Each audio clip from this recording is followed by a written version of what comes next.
What's up, traders? Wanted to go over a stock that had a nice run on Friday, and that actually it's been going up for about 2 weeks. That's Oracle. See here, it broke through February 22nd up until had a big move up on Friday due to I think an earnings upgrade. It's also having earnings soon, so keep your eye out on that. You see the volume spike, so that's a good sign when to get in. Also, if you can get in the same day, that would be good. Or actually over here would be even nicer. But let's look at the 5-day chart. This is the daily 3-month chart right here. So you can see it has ups and downs. And let's look at the 5-day 30-minute chart. So let's see.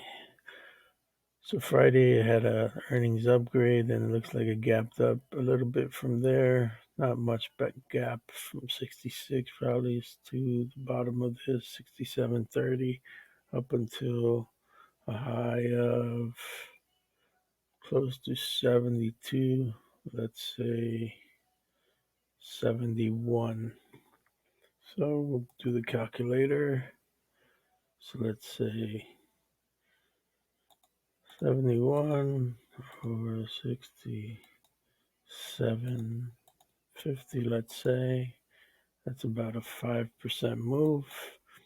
So then we'll look at the options, because we know the options move like a multiple of whatever the stocks move. So bar chart still has it up. Oh, it must have taken it down.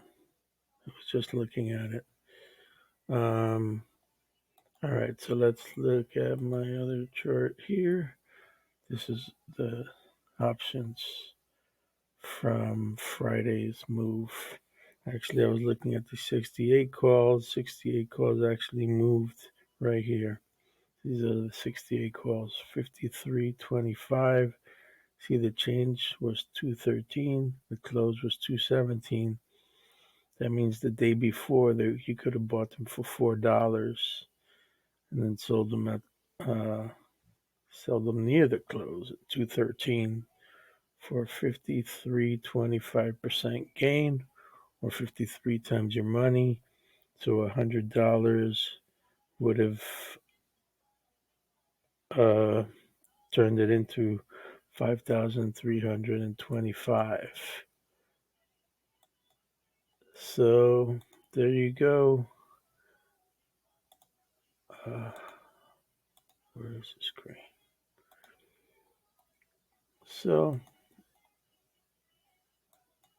that's it for now. Good luck. Hopefully this one's still running about 2% more. So if you could have had 2-week options, you could have made some more money from that hold. So keep your eye out on it.